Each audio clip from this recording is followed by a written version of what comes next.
Salatullah salamu. Bismillahirrahmanirrahim. Assalamualaikum warahmatullahi wabarakatuh. Alhamdulillah wassalatu wassalamu ala Rasulillah wa ala alihi wa sahbihi wa mawalah wa la hawla wa la quwata illa billahi wa ba'd. Alhamdulillah, segala puja dan puji hanya milik Allah subhanahu wa ta'ala. Salawat dan juga salam kita hadiahkan kepada Rasul kita Nabi besar Muhammad sallallahu alaihi wa ala alihi wasallam.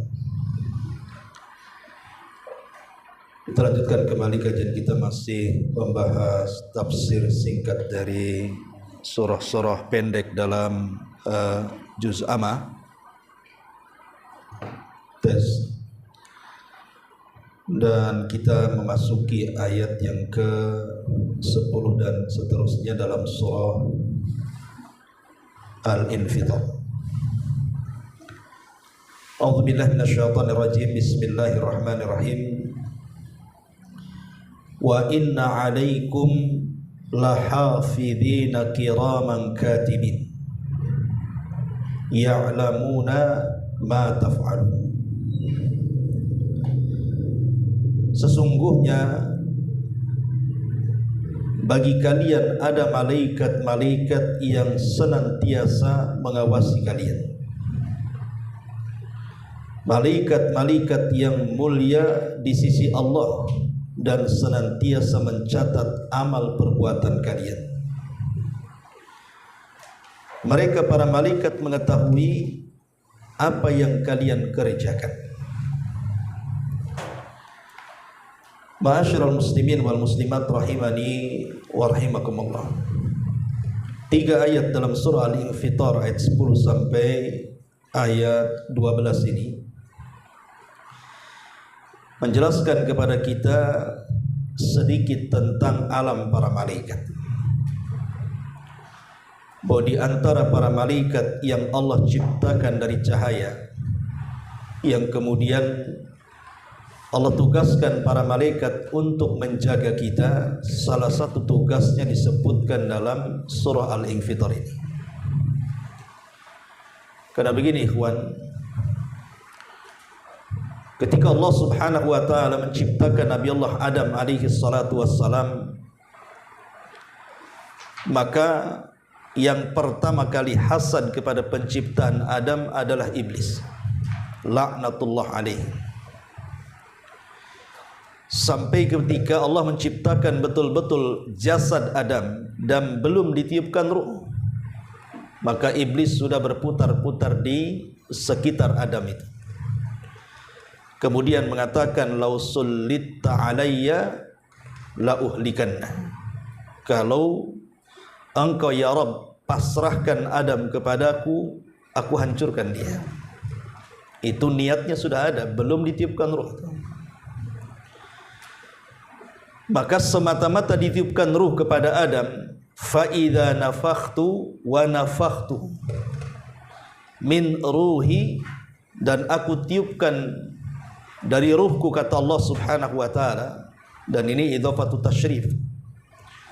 Idhafah ruh kepada Allah itu menunjukkan penyandaran kemuliaan Adam.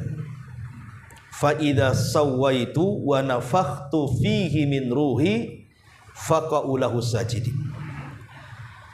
Apabila aku sudah sempurnakan ciptaan Adam dan semata-mata kutiupkan ruh Adam kepada Adam, maka sujudlah kalian. Maka semua para malaikat sujud kepada Adam alaihi salatu wassalam kecuali iblis. Aba wastakbara wa kana minal kafirin.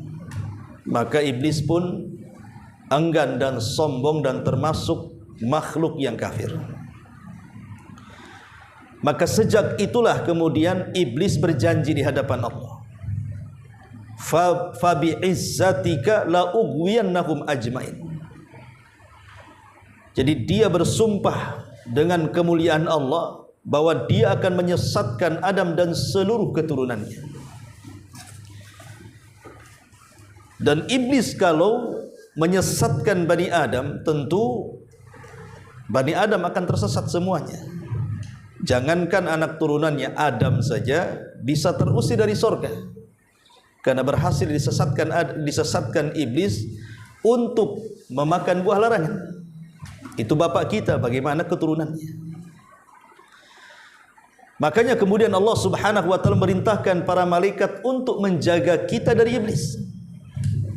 Maka sejak itulah, sejak sujudnya para malaikat kepada Adam, terjadilah hubung kait para malaikat dengan bapak kita Adam dan seluruh keturunannya untuk mengimbangi iblis dan bala tentaranya.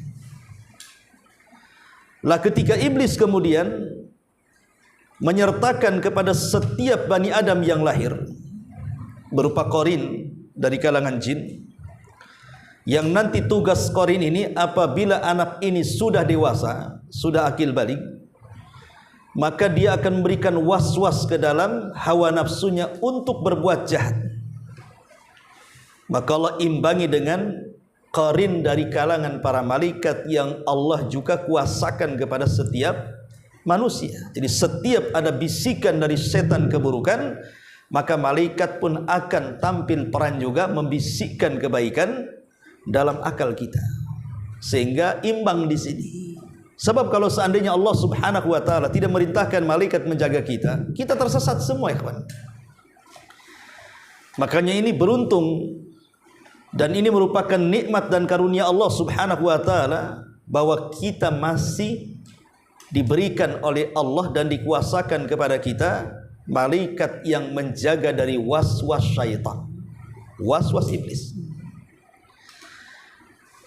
Lah salah satunya adalah malaikat yang ditugaskan oleh Allah Subhanahu wa taala untuk menjaga kita adalah malaikat hafidin. Yang Allah katakan wa inna alaikum lahafidin kiraman katibin ya'lamuna ma taf'alun. Di sini Allah Subhanahu wa taala mengatakan wa inna alaikum lahafidin. Allah sampai memberikan 3 taukid, 3 penguat dalam ayat ini. Inna penguat taukid. Kemudian lahafidin, di sini ada lam juga la taukid, dan secara keseluruhan ini jumlah ismiyah dan itu juga menunjukkan taukid. Jadi 3 taukid, 3 penguat dalam ayat ini. Seolah-olah Allah ingin mengatakan sungguh dan sungguh dan sungguh Allah Subhanahu wa taala bagi kalian telah mengutus para malaikat-malaikat yang senantiasa mengawas. Terjadi silang pendapat di antara ulama tafsir, apa dan siapa malaikat yang disebut malaikat hafidin di sini, malaikat penjaga kita ini. Ada yang mengatakan malaikat hafidin mereka adalah malaikat raqib dan atid.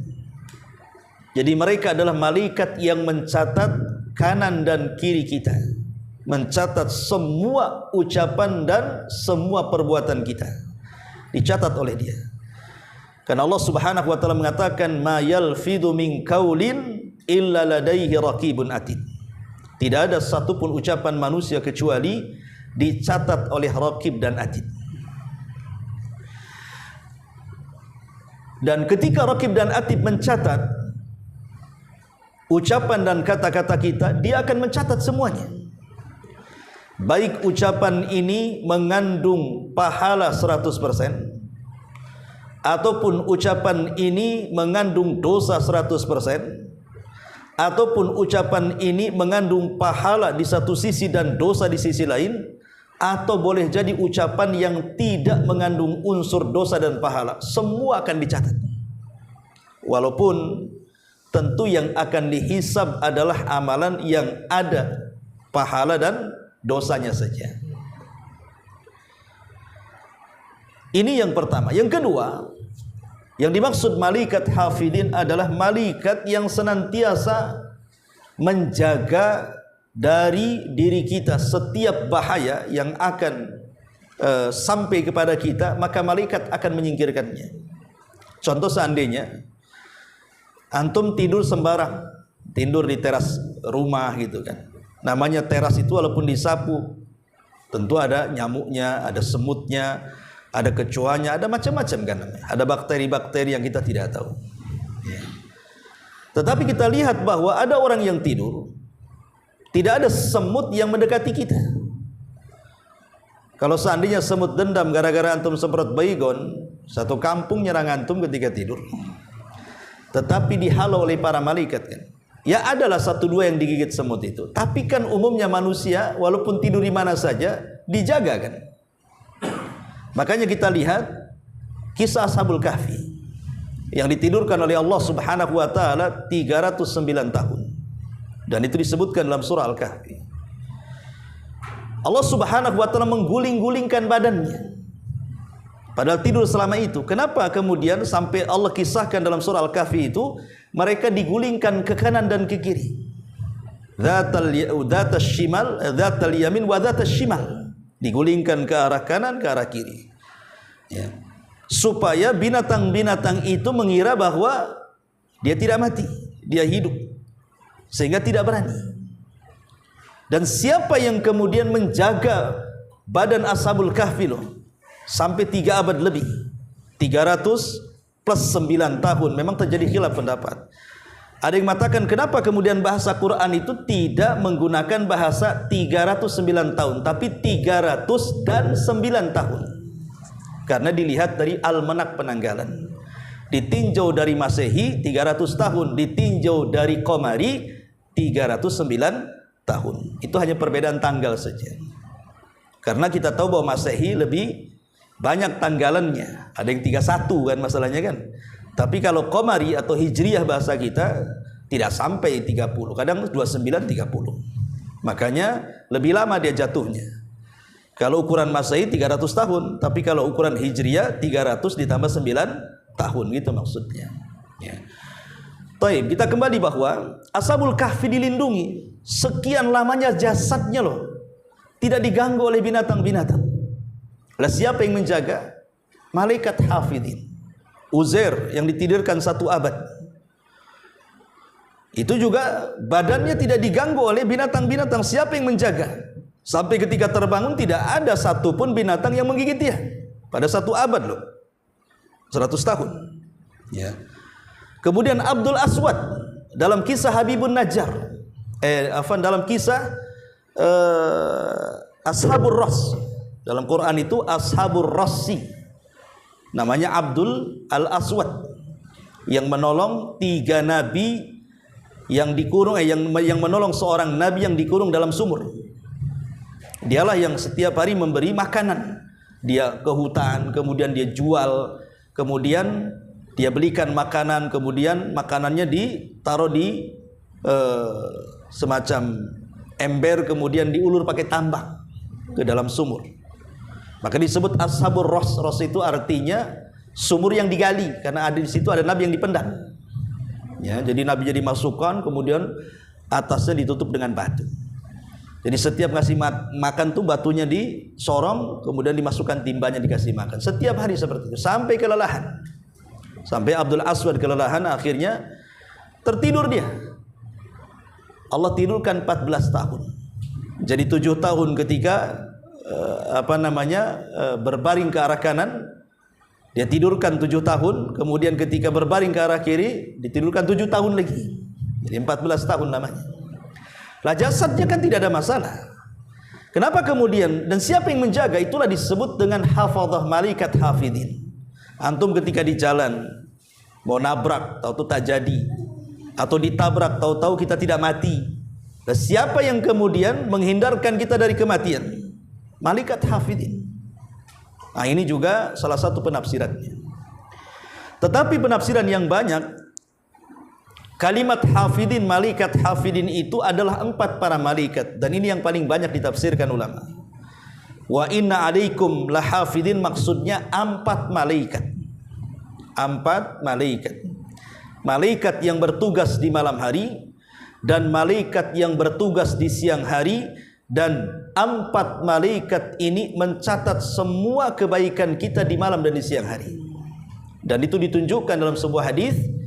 Nabi SAW bersabda, yata'aqabuna fikumul malaikah, malaikatul laili wa malaikatul nahar. Allah Subhanahu wa taala membagi tugas 2 malaikat di siang hari dan 2 malaikat di malam hari. Untuk apa? Mencatat ke amal perbuatan kita. Dan berjumpanya 4 malaikat ini, 2 di malam hari dan 2 di siang hari itu di 2 waktu salat. Makanya Rasul mengatakan wa yajtami'una fi salatil asri wa salatil fajri.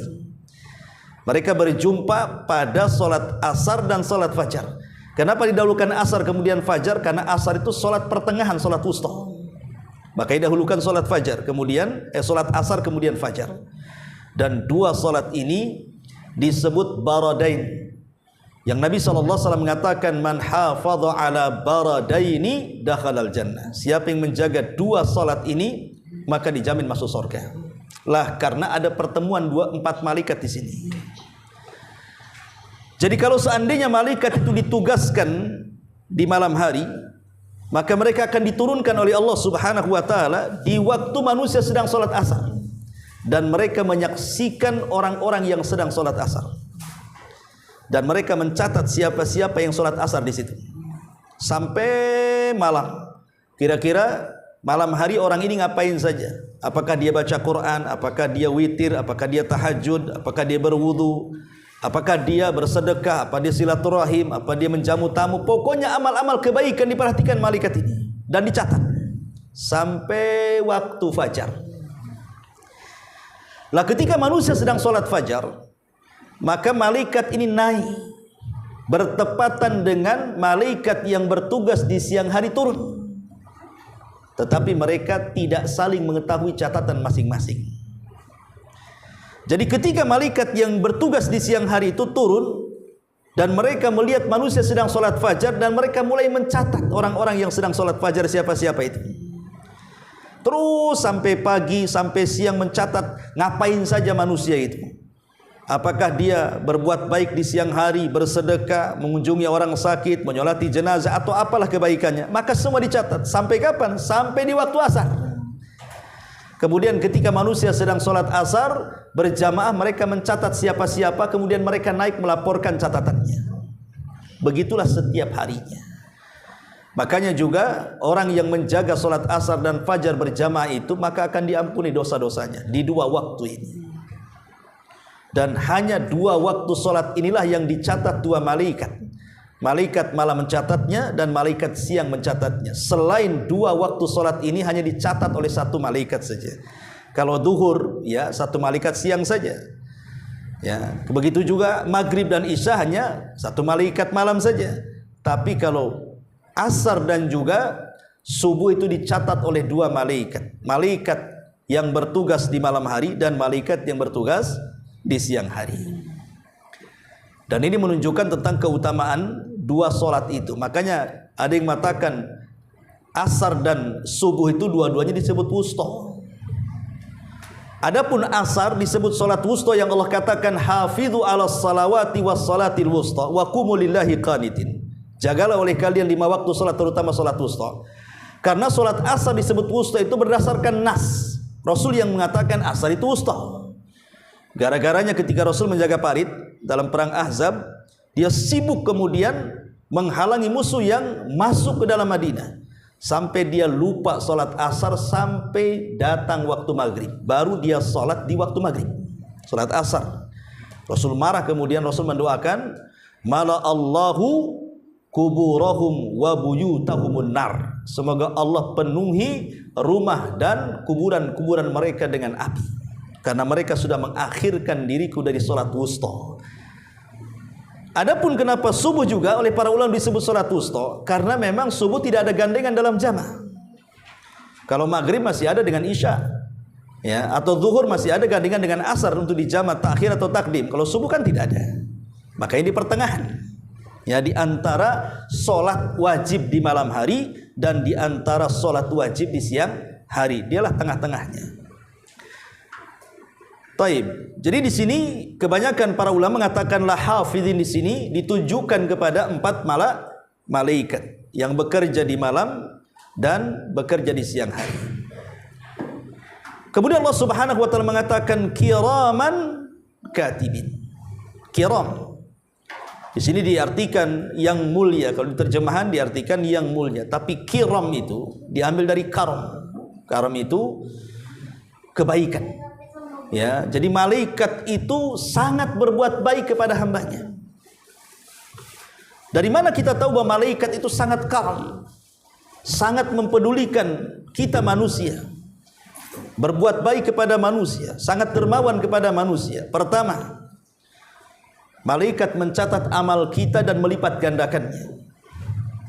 Amalan kita terkadang cuma 1, tetapi dilipat gandakan oleh para malaikat dan dicatatnya bisa sampai 10 sampai 700 kali lipat, bahkan sampai tidak ada lipatannya. Contoh umpamanya antum membaca Quran. Nabi SAW mengatakan man qara'a harfan min kitabillah falahul hasanatu wal hasanatu bi asyri amsalihha la aqulu alif lam mim harfun walakin alifun harfun wal lamun harfun wa mimun harfun. Siapa yang membaca 1 huruf saja dalam Quran, maka dia mendapatkan 1 kebaikan yang dilipat gandakan 10 kali lipat kebaikan. Aku tidak katakan alif lam mim 1 huruf, tapi alif 1 huruf, lam 1 huruf, mim 1 huruf. Bayangkan 1 huruf oleh malaikat dicatat 10 kebaikan, padahal cuma 1. Dan itu menunjukkan apa? Karamnya, baiknya malaikat. Dia mencatat dan melipat gandakan catatannya. Atau orang yang bersedekah dilipat gandakan sampai 700 kali lipat. Atau orang-orang yang sabar tidak ada lipatannya kan? Sampai malaikat mencatat tidak ada lipatannya, dan itu bentuk karam. Mencatat 1 kebaikan terkadang oleh malaikat dicatat 10 kali lipat bahkan lebih, dan itu bentuk karam. Ya, bagaimana baiknya malaikat kepada kita, ini yang pertama. Yang kedua, di antara karamnya para malaikat juga, malaikat hafidin kepada kita, ya, bahwa para malaikat ini ketika melaporkan kepada Allah Subhanahu wa taala tentang perbuatan kita yang dicatat oleh malaikat, maka malaikat tidak pernah melaporkan kecuali yang baik. Makanya dalam hadis tadi Nabi SAW mengatakan apa? Ya ta'aqabuna fihimul malaik, fikumul malaikah malaikatul laili wa malaikatul nahar wa yastami'una fi salatil asri wa salatil fajri. Kemudian lanjut hadis apa? Allah bertanya kepada para malaikat ini, ma taraktum ibadi, sedang apa kau tinggalkan hamba-hambaku? Maka malaikat hanya mengatakan atainahum wa hum yusallun wa taraknahum wa hum yusallun. Kami datang mereka sedang salat dan kami tinggalkan mereka sedang salat. Kami datang mereka sedang salat fajar dan kami tinggalkan mereka sedang salat asar. Kemudian malaikat satunya mengatakan kami datang mereka sedang salat asar dan kami tinggalkan mereka sedang salat fajar. Padahal malaikat tahu pekerjaan kita kan? Ya. Malaikat tidak mungkin tidak tahu kita sedang tidur di waktu orang sedang sholat subuh. Bisa saja malaikat mengatakan kami datang kepada mereka, ya Rabb, hambamu ada yang tidur mamanya. Bisa saja, ya. Atau kami datang kepada mereka, mereka sedang ngorok karena mereka sibuk nonton bola. Bisa saja, ya, bisa saja ngomong gitu malaikat kan. Atau mamanya di siang hari, ya, kami datang kepada mereka di waktu asar, mereka sedang sibuk makan mamanya kan. Sementara yang lain sedang sibuk sholat. Atau mereka sedang maksiat, bisa saja malaikat melaporkan seperti itu. Tapi karena karamnya malaikat kepada kita, dia tidak melaporkan seperti itu. Dia mengatakan atainahum wa hum yusallun wa taraknahum wa hum yusallun. Kami datang mereka sedang salat ya Rabb. Padahal Allah tahu sebenarnya ada yang salat, ada yang tidak kan gitu. Tapi malaikat karena ingin berbuat baik kepada kita, dia tidak menyebutkan yang jelek-jelek. Dia hanya mengatakan mereka sedang salat ya Rabb. Ya khusus yang salat saja maksudnya kan gitu. Tapi yang lainnya malaikat tidak menyebutkannya, dan itu bentuk karam. Contoh mamanya begini. Ketika Nabi Yusuf alaihi salatu wassalam berkumpul dengan keluarganya di Mesir. Jadi Nabi Yusuf memboyong semua keluarganya, Yakub dan juga 11 saudaranya ke Mesir itu. Kan Yakub bertanya kepada Yusuf, macam mana engkau menjadi orang nomor 2 Mesir? Coba ceritakan, kata Yakub bapaknya ini. Ya. Apa kata Nabi Yusuf? Dia mengatakan, wa qad ahsana bi id akhrajani minas sijni, katanya. Wa qad ahsana bi id akhrajani minas sijni. Sungguh Allah telah berbuat baik kepadaku ketika dia mengeluarkan aku dari penjara. Padahal Yusuf bisa saja menceritakan dari awal. Bisa saja dia mengatakan wa qad ahsana bi id akhrajani minal bi'ri, mamanya. Allah telah berbuat baik kepadaku ketika aku dikeluarkan dari sumur. Bisa saja dia ngomong gitu kan? Tapi dia tidak menceritakan bagaimana saudaranya yang jahat kepada dia, yang ketika umur 10 tahun dimasukkan ke dalam sumur. Dia kubur cerita itu. Dia mulai cerita dari Mesir. Dia tidak cerita di Palestina. Ya. Dia cerita dari Mesir dia. Dia cerita dari penjara. Mulailah dia cerita penjara sampai akhirnya diangkat menjadi orang nomor 2 Mesir kan. Lah Yusuf bisa saja bercerita dari awal, tetapi kan akan membuat sedih saudaranya kan. Dan itu bentuk karamnya Nabi Yusuf. Kebaikan Nabi Yusuf kepada saudara-saudaranya supaya mereka tidak kecil hati dan juga menjaga perasaan ayahnya. Karena bagaimanapun di antara sebaik-baik anak yang birrul walidain adalah orang yang bisa menjaga perasaan orang tuanya. Ya, salah satu keutamaan birrul walidain yang paling tinggi dalam bab birrul walidain itu adalah menjaga perasaan orang tua. Kadang kita tidak bisa menjaga perasaan orang tua kan. Kadang-kadang kita ini, terutama ibu-ibu, kadang-kadang bertengkar dengan suaminya, lapor sama orang tuanya. Orang tuanya lagi senang-senang dapat laporan jadi sedih akhirnya. Nah itu enggak pandai menjaga perasaan orang tua namanya. Itu tidak karam, tidak punya sifat karam kepada orang tua, membuat sedih orang tua.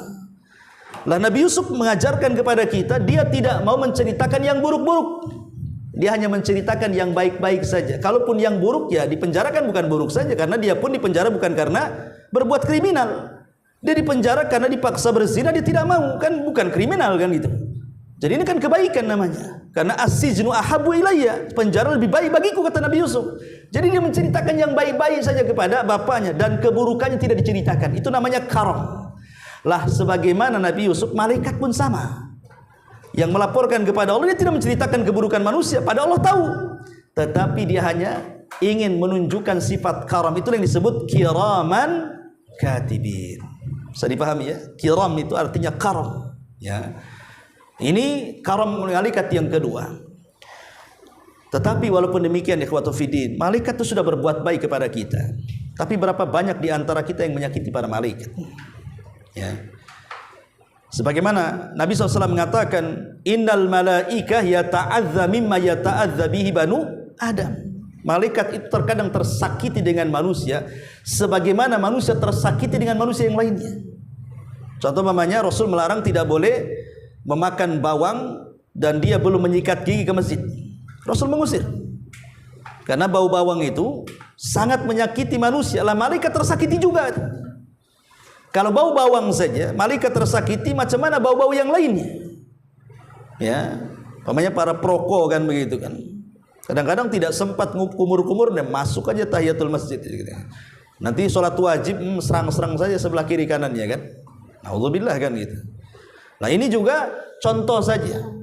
Dengan maksiat kita malaikat tersakiti, dengan gibah kita malaikat tersakiti, dengan ucapan-ucapan hina kita malaikat tersakiti. Malaikat sudah berbuat baik, kita sakiti malaikat pula. Dan di antara jenis karam juga yang ketiga, bagaimana malaikat itu senantiasa mendoakan kita. Jadi kalau seandainya kita ini, sebagaimana hadis Nabi SAW ketika kita mengunjungi orang sakit, apa kata Rasul? Maka 70.000 malaikat akan datang di belakangnya dan mendoakan ampun kepada dia. Semata-mata ziarah mengunjungi orang sakit, didoakan 70.000 malaikat, kemudian didoakan ampun. Dan itu bentuk karam. Kita yang berbuat dosa, malaikat yang meminta kepada Allah supaya mengampuni, apa enggak karam namanya? Ibaratnya antum yang punya hutang, saya yang bayar. Apa enggak baik saya ini kan? Oh antum yang punya hutang, saya yang bayar kan gitu.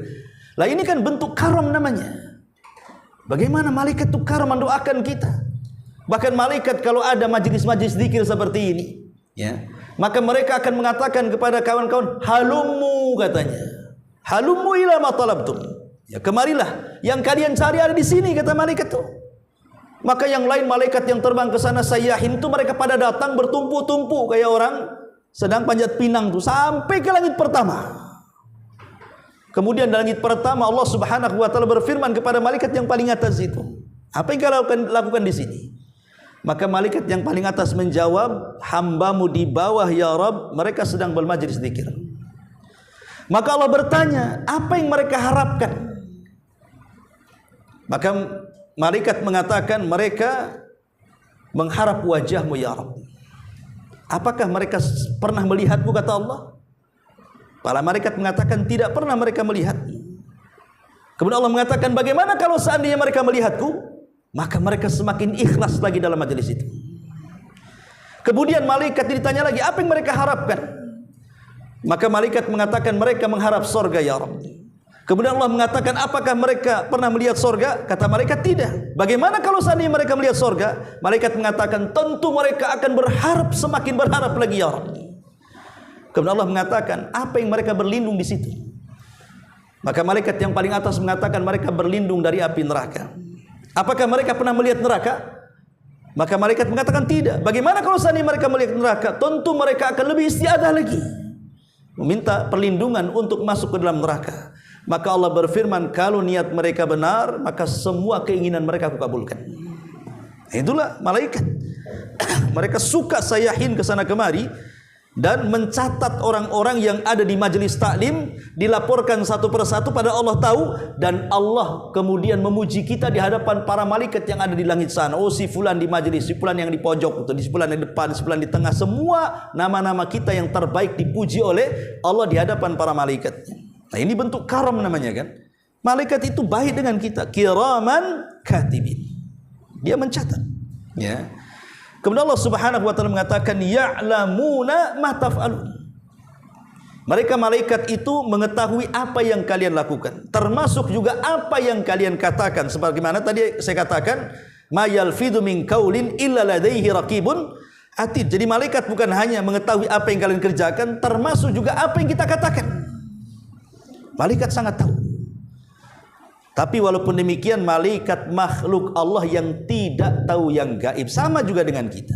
Mereka juga tidak tahu yang gaib, ya. Tidak mengetahui semuanya gitu maksudnya. Mereka hanya mengetahui yang diajarkan Allah saja kepada mereka. Makanya ketika Adam alaihi salatu wasallam diajarkan nama-nama Allah, bahasa gitu ya, bahasa kitanya. Kemudian Allah mengatakan kepada para malaikat, "Coba kau sebutkan bahasa yang aku ajarkan kepada Adam." Malaikat mengatakan, "Saya tidak tahu kecuali apa yang kau ajarkan kepada." Ya. Kalau engkau tidak ajarkan, aku tidak tahu, kan begitu. Menunjukkan malaikat tidak tahu yang gaib juga. Walaupun malaikat gaib bagi kita, tapi malaikat sendiri tidak tahu yang gaib. Sama dengan jin, gaib bagi kita karena kita tidak bisa melihat mereka, tapi jin sendiri tidak mengetahui yang gaib. Walaupun di sini Allah mengatakan, "Ya'lamuna ma taf'alun." Dia mengetahui apa yang kalian kerjakan atau apa yang kalian katakan. Ma'asyiral muslimin yang dimuliakan Allah Subhanahu wa taala. Taib. Sedikit kita bicara alam para malaikat supaya kita lebih memahami, ya. Bicara tentang alam malaikat, kita tahu bahwa alam malaikat alam yang berbeda dengan kita. Alam mereka gaib bagi kita. Dan malaikat itu termasuk 3 dari makhluk yang berakal yang Allah ciptakan. Jadi Allah menciptakan makhluk yang berakal itu 3. Pertama malaikat, yang kedua jin, yang ketiga manusia. Tapi apakah kemudian Allah hanya menciptakan makhluk itu malaikat, jin dan manusia serta tumbuh-tumbuhan dan binatang yang kita kenal? Tidak. Banyak makhluk yang kita tidak tahu yang Allah ciptakan. Makanya Allah mengatakan, "Wa yakhluqu ma la ta'lamun." Dan Allah menciptakan makhluk yang kalian tidak tahu. Boleh jadi di lapisan langit, di lapisan bumi pertama atau lapisan bumi kedua atau lapisan bumi ketiga, mungkin ada makhluk kita tidak tahu. Makhluk apa itu namanya? Karena Allah Subhanahu wa taala tidak memberitahu, tetapi yakin Allah itu menciptakan banyak hal yang kita tidak tahu. Karena Allah yang mengatakan, "Wa yakhluqu ma la ta'lamun." Dan dia menciptakan apa yang kalian tidak tahu. Lah, salah satunya adalah Allah Subhanahu wa taala menciptakan malaikat. Dan Allah menciptakan malaikat dari cahaya, jin dari nyala api, dan manusia dari tanah. Itu asal penciptaan maksudnya, ya. Sementara keturunan Adam tidak dari tanah lagi, ya. Dan malaikat itu tidak berproses seperti manusia, ada proses nutfatan, ada proses segumpal mani, segumpal darah, segumpal daging. Enggak, manusia, malaikat itu kun fayakun. Sekali diciptakan langsung beribadah kepada Allah Azza wa Jalla. Ma'asyiral muslimin yang dimuliakan Allah Subhanahu wa taala, baik. Kita akan membahas tentang sangkut paut antara malaikat dengan manusia. Pertama, sangkut paut malaikat dengan manusia adalah sangkut paut malaikat dengan Bapak kita Adam. Dan saya tadi sudah jelaskan penggalannya di awal. Bagaimana sangkut pautnya malaikat dengan Nabi Allah Adam Bapak kita. Di antaranya adalah sujudnya para malaikat kepada Adam alaihi salatu wassalam. Menunjukkan apa? Bahwa Adam itu lebih mulia dibandingkan para malaikat. Memang terjadi silang pendapat. Saya akan sebutkan khilafnya di sini ya. Tentang apakah kemudian para malaikat itu lebih mulia dibandingkan manusia, ataukah sebaliknya manusia lebih mulia dibandingkan para malaikat. Syekhul Islam Ibnu Taimiyah rahimahullahu taala, beliau ditanya tentang mana yang lebih afdal, malaikat ataukah manusia yang alim dan saleh. Kata beliau, qad thabata an Abdullah bin Amr, telah tertetapkan dari sahabat Abdullah bin Amr bin As radhiyallahu annahu qala, dia berkata, innal malaikata qalat, sesungguhnya para malaikat pernah berkata kepada Allah, ya Rabb, ja'alta bani Adam ya'kuluna fid dunya wa yashrabuna wa yatamatta'una faj'al lanal akhirata kama ja'alta lahumud dunya. Ya Rabb, ini bentuk dialognya malaikat dengan Allah Subhanahu wa taala. Ya Rabb, engkau telah jadikan Bani Adam, mereka bisa makan di dunia, bisa minum di dunia, bisa bersenang-senang di dunia. Maka jadikan untuk kami akhirat sebagaimana engkau jadikan untuk mereka dunia. Biarkan mereka senang di dunia, tapi di akhirat biarlah kesenangan kami. Ya. Tapi apa jawaban Allah Subhanahu wa taala? La af'al, aku tidak mungkin melakukannya. Aku tidak mungkin melakukannya. Kemudian malaikat ini mengulang sampai 3 kali, tetap Allah mengatakan aku tidak akan melakukannya. Tetap, maksudnya tidak melakukan. Manusia akan mendapatkan kesenangan di dunia dan juga mereka akan mendapatkan kesenangan di akhirat, itu maksudnya. Tentu manusia-manusia yang bertakwa ya, manusia-manusia yang baik ya. Kemudian faqala, maka dia berkata, wa izzati la aj'alu salihah dzurriyyati man khalaqta biyadai, man khalaqtu biyadai kaman qultu lahu kun fayakun.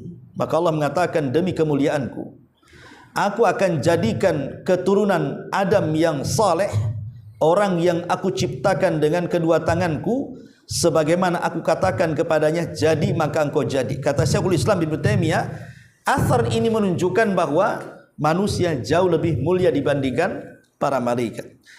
Kemudian juga apalagi ada perkataan Abdullah ibn Salam. Abdullah ibn Salam ini adalah seorang Nasrani, termasuk ulamanya. Abdullah ibn Salam ulamanya Yahudi, ulamanya Yahudi yang masuk Islam. Abdullah ibn Salam ini, dan dia banyak membaca kitab-kitab ya. Kata Abdullah ibn Salam, dia mengatakan, ma khalaqallahu khalqan akrama alaihi min Muhammadin sallallahu alaihi wasallam. Allah tidak pernah menciptakan makhluk yang lebih mulia dibandingkan Muhammad. Faqila lahu, maka dikatakan kepadanya, kepada Abdullah ibn Salam, wala Jibril wala Mikail, termasuk lebih mulia dibandingkan Jibril dan Mikail wahai Abdullah ibn Salam. Maka Abdullah ibn Salam mengatakan, ya, maka Muhammad jauh lebih mulia dibandingkan Jibril dan dibandingkan Mikail. Kemudian dia memberikan alasannya. Apa alasannya? Kata Abdullah bin Salam, innama Jibril wa Mikailu khalqun musakharun kasyamsi wal qamar, wa ma khalaqallahu khalqan akrama alaihi min Muhammadin sallallahu alaihi wasallam, wa ma alimtu an ahadin minas sahabati ma yukhalifu dhalik. Kata Abdullah bin Salam, karena para malaikat itu tidak ubahnya dengan matahari dan bulan. Mereka diciptakan sudah dalam posisi harus tunduk kepada Allah. Malaikat ini sama dengan Allah menciptakan bulan, menciptakan matahari. Ketika diciptakan kau harus tunduk. Maka malaikat juga sama, ketika diciptakan oleh Allah kau harus tunduk. Dari situ malaikat tidak ada kesempatan maksiat. Kenapa? Karena tidak diberikan hawa nafsu. Karena tidak diberikan hawa nafsu, itulah maka malaikat itu yaf'aluna ma yu'marun. Apapun yang diperintahkan Allah mereka melakukannya. Tetapi manusia, mereka diberikan hawa nafsu yang bisa saja mengikuti hawa nafsunya, tapi dia redam hawa nafsunya dan dia serahkan kepada Allah. Apa ini tidak lebih hebat dibandingkan malaikat, kata Abdullah bin Salam. Maka kata beliau, Allah tidak pernah menciptakan Muhammad itu kecuali makhluk yang paling mulia dari seluruh para malaikat sampai kepada Jibril dan Mikail. Dan ini sepengetahuanku, kata dia, tidak ada di antara satu sahabat pun yang menyelisih pendapat ini. Dari sini kita tahu bahwa Nabi Adam itu lebih mulia dibandingkan para malaikat dengan sujudnya malaikat kepada Nabi Adam. Ya, tidak dibalik, bukan Adam yang sujud tapi malaikat yang sujud. Ada yang mengatakan sujudnya malaikat kepada Adam itu maksudnya sujud at-takrim, bukan sujud ibadah. Tidak boleh sujud ibadah kecuali kepada Allah. Tapi yang dimaksudnya sujud takrim itu maksudnya seperti seorang tentara ketika menghormati atasannya meletakkan tangan di kepala, kan begitu. Nah, sujud. Lah malaikat itu mungkin seperti itu sujudnya. Penghormatannya kepada Adam dengan cara sujud. Ada yang mengatakan bahwa sujudnya para malaikat itu menjadikan Adam sebagai kiblat mereka. Sebagaimana manusia ada kiblat di Mekah sana, maka malaikat menjadikan Adam itu kiblat. Dan Ka'bah sendiri yang membangun siapa? Malaikat. Ya, menunjukkan bahwa hubung kait malaikat dengan manusia itu erat sekali. Buktinya kita senantiasa ke Ka'bah bagi orang yang sanggup untuk ke sana untuk melaksanakan kewajiban rukun Islam, haji ataupun umrah. Ya, tetap kita ke sana. Lah, siapa yang menciptakan Ka'bah? Malaikat yang pertama kali. Ibrahim itu hanya meninggikan saja. Makanya Allah mengatakan wa idh yarfau Ibrahimul qawaid. Dan ingatlah ketika Ibrahim meninggikan, dia bukan membangun dari pondasi, dia meninggikan, pondasinya sudah ada. Siapa yang membangun pondasi ini? Malaikat. Ya. Nah, dari sini banyak hubung kait antara malaikat dengan manusia. Lah, kemudian hubung kait dengan Adam juga. Ketika Adam sudah mulai bicara, kemudian ketika nyawanya sampai di tenggorokan, belum sempurna sampai kaki, tiba-tiba Adam bersin. Maka Allah Subhanahu wa ta'ala mengajarkan kepada Adam untuk mengucap alhamdulillah, memuji Allah Subhanahu wa ta'ala. Kemudian Allah mengajarkan cara membalas bersin, yarhamuka rabbuk. Ya, kalau kita yarhamukallah. Artinya di sini malaikat membalas bersinnya Adam, mendoakan rahmat dari Allah Subhanahu wa taala. Ini juga hubung kait antara malaikat dengan Adam. Termasuk ketika ruh sudah sempurna, kemudian Allah katakan kepada Adam, pergilah kau kepada manusia, ucapkan salam kepada mereka. Karena itu akan menjadi ucapan penghormatan kamu dan anak turunanmu. Maka Adam datang kepada malaikat kemudian mengucapkan salam, assalamualaikum. Maka malaikat mengatakan waalaikumsalam warahmatullah. Dia tambah dengan warahmatullah. Ya. Dan ini menunjukkan ada hubung kait. Ini dengan Nabi Adam. Adapun dengan anak turunannya, kita-kita ini, maka hubung kait dengan malaikat itu sudah sangat erat dengan kita. Mulai dari dalam rahim, bayangkan. Mulai dari dalam rahim loh. Ketika malaikat kemudian diutus oleh Allah Subhanahu wa taala untuk apa? Meletakkan segumpal mani. Kemudian Allah memerintahkan malaikat untuk merubah dari segumpal mani kepada segumpal darah. Kemudian dari segumpal darah menjadi segumpal daging. Kemudian diutus malaikat yang lain, catat tuh takdir dia. Suruh catat tuh. Ya, berapa ajalnya, berapa umurnya gitu ya. Berapa senang bahagianya, sul khotimah, husnul khotimah, semua suruh catat tuh. Sampai dalam bayi saja sudah ada hubung kait tuh. Ya. Maka ketika berojol saja, maka Allah Subhanahu wa taala meletakkan qarin dari kalangan malaikat untuk melawan qarin dari kalangan jin. Karena jin ini di kalangan jin qarin jahat. Apabila bayi lahir maka akan dicubit lambung sebelah kirinya sampai dia menangis. Dan tidak menyakiti tentunya. Dia hanya mengatakan bahwa aku musuhmu, gitu saja. Seolah-olah mengatakan seperti itu. Jadi dari bayi sudah dibisikkan, kau udah punya musuh aku, gitu maksudnya. Makanya malaikat juga sudah dikuasakan sebagai qarin untuk melawan Qarinnya dari kalangan jin sampai dia dewasa. Dan berlakulah kemudian tugas-tugas malaikat kepada manusia yang banyak sekali. Ya, tentu bicara tentang alam malaikat panjang sekali, dan ini sudah saya jelaskan di YouTube saya, antum tinggal dengar saja. Mudah-mudahan manfaatnya. Sebelum saya tutup, kalau ada yang bertanya silahkan.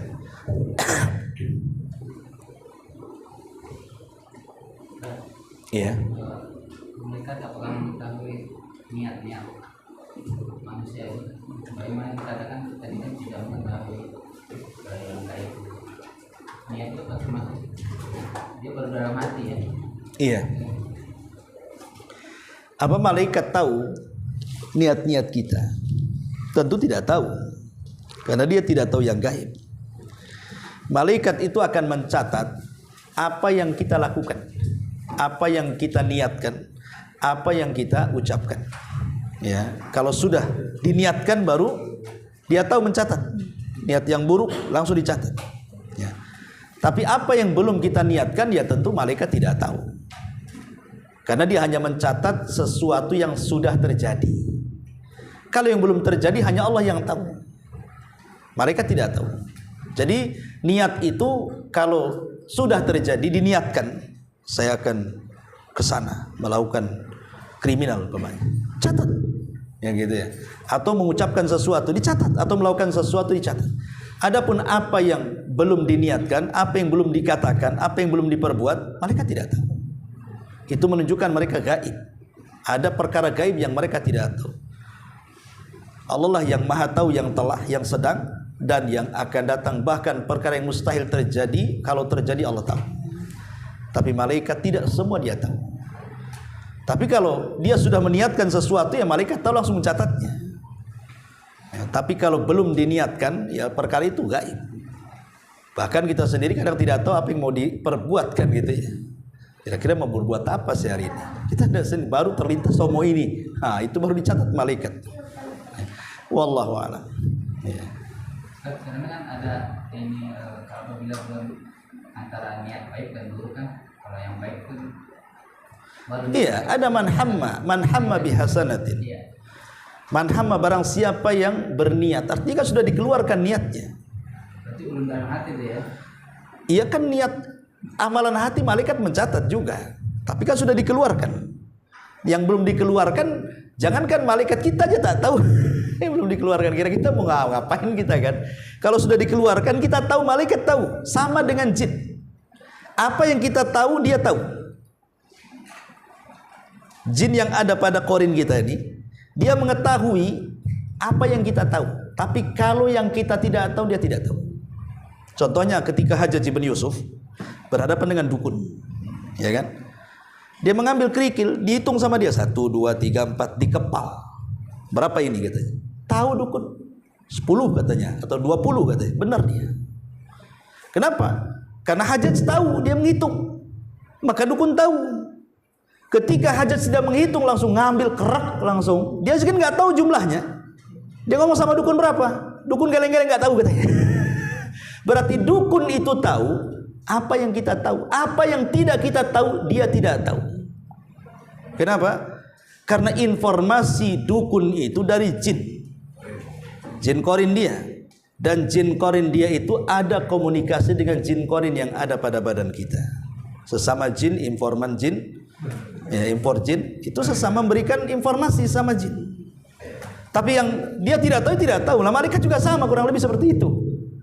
Ya, karena ada perkara-perkara yang gaib yang kita tidak tahu, mereka tidak tahu, jin juga tidak tahu. Karena mereka makhluk Allah, tidak mungkin semua segala sesuatu seperti Allah, kan mustahil. Mesti ada kekurangannya, walaupun mereka para malaikat. Ya, wallahu a'lam. Baik, sampai di sini. Subhanakallahumma bihamdika, asyhadu an la ilaha illa anta, astaghfiruka wa atubu ilaik. Allahu ta'ala alam. Assalamualaikum warahmatullahi wabarakatuh.